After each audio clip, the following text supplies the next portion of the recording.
बेरोजगारी पर देश में मचे घमासान के बीच उत्तराखंड में भी अब बेरोजगारों की संख्या में और इजाफा होने जा रहा है।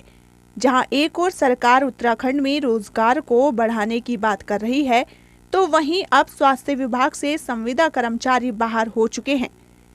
उत्तराखंड के सबसे बड़े सरकारी अस्पताल से अब कई संविदा कर्मियों की छुट्टी कर दी गई है। देहरादून के दून अस्पताल से कई कर्मचारियों को फिलहाल बाहर का रास्ता दिखा दिया गया है। 15 मार्च को सभी संविदा कर्मचारियों की नौकरी को समाप्त कर दिया गया था। प्रशासन उनको नोटिस थमा चुका है और अब इनके आगे रोजी रोटी का संकट खड़ा हो चुका है।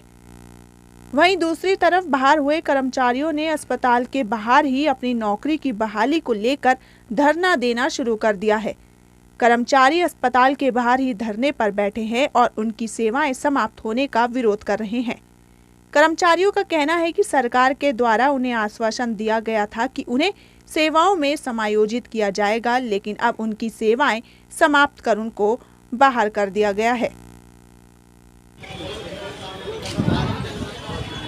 समाप्त हो गया है और गवर्नमेंट को डिमांड भी चली गई कि सभी कर्मचारियों की आवश्यकता है वर्तमान स्थिति को देखते हुए, क्योंकि जो हमारा मेडिकल कॉलेज है वो 755 बेडों का अस्पताल भी बन चुका है, तो उस लिहाजे से कर्मचारियों की बहुत आवश्यकता है। डिमांड लेटर भी जा चुका है, लेकिन अभी तक उसमें कोई कार्रवाई नहीं हुई है और जिस वजह से हमें आज यहाँ पे बैठना पड़ रहा है, क्योंकि अब 15 तारीख को समाप्त हो गया तो सभी कर्मचारी जाएंगे कहाँ। कोविड के दौरान लगाए गए थे, ये सब जानते हैं कि वो आपातकालीन दौर था, क्योंकि और बट जो प्रेजेंट टाइम है, जो वर्तमान स्थिति है, जो मैं बार बार बोल रहा हूँ कि अस्पतालों और मेडिकल कॉलेज की वर्तमान स्थिति वो उस लायक नहीं है। जो पुराने कर्मचारी हैं उनसे अस्पतालों की व्यवस्थाएं चालू रखें, क्योंकि अगर उनके जिनको बाहर किया गया उनकी आवश्यकता नहीं है तो डिमांड लेटर भेजा क्यों शासन को?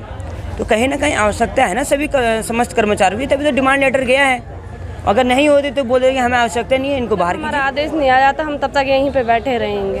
अब मरीजों की समस्या होगी तो हम क्या कर सकते? जब हमें निकाल दिया तो हम क्या कर सकते? मैनेज करते थे, जब हम नौकरी भी कर रहे थे, अपने बच्चों को भी देख रहे थे। कोविड टाइम में भी हमने ऐसे ही देखा है। कोविड टाइम में भी हमने अपने बच्चों को छोड़ के यहाँ पे आए हैं, काम किया, और ये हर 6 महीने बाद हमें हटा देते हैं। हर 6 महीने बाद हम जब इन्हें ज़रूरत पड़ती है तब बुलाते हैं, जब ज़रूरत नहीं पड़ती हटा देते हैं। की बात की तो पहली बात तो ये कि जो वैकेंसीज़ 281 की फिगर है, जो कि आउटसोर्सिंग एजेंसी TDS थे उसके माध्यम से यहाँ पर नियुक्तियाँ हुई थी 281 लोगों की, जिसमें से सभी ने नहीं ज्वाइन किया था। ऑलमोस्ट 250 लोगों ने ज्वाइन किया था, लेकिन 281 पोस्ट ऐसी थी जो कि TDS के माध्यम से कोविड के अंतर्गत उनको सृजित किया गया था और उसकी अवधि जो थी वो 15 मार्च तक की थी।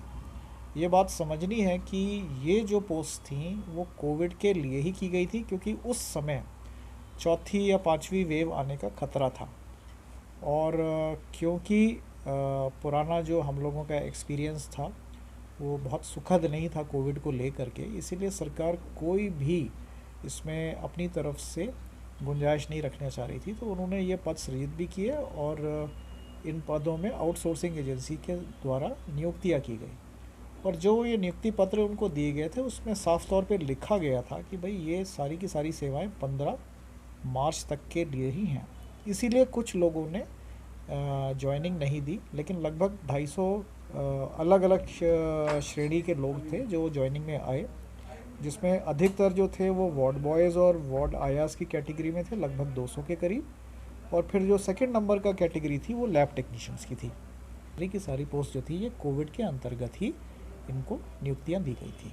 सर एक तरफ देखिए, मैंने जैसे अभी कहा कि इन स्टाफ को निकाला नहीं गया है, इनको रखा गया था एक सीमित अवधि के लिए और कोविड के अंतर्गत। इसके आगे जो अगर हॉस्पिटल को समस्याएं हैं तो अलग से पद सृजित किए जाएंगे, या तो इन्हीं लोगों का सेवा विस्तारीकरण होगा या इनको सम्मिलित किया जाएगा रेगुलर स्टाफ में। ये जो फैसले हैं ये सरकारी स्तर पे होंगे, यानी कि शासन करेगा। जहाँ तक हमारे शासन को बताने का सवाल है तो हम लोग पहले ही पत्र लेकर के शासन को इस बारे में अवगत करा चुके हैं। अब हमें इंतज़ार है कि शासन इस पर कोई ना कोई फैसला करेगा। सर फिलहाल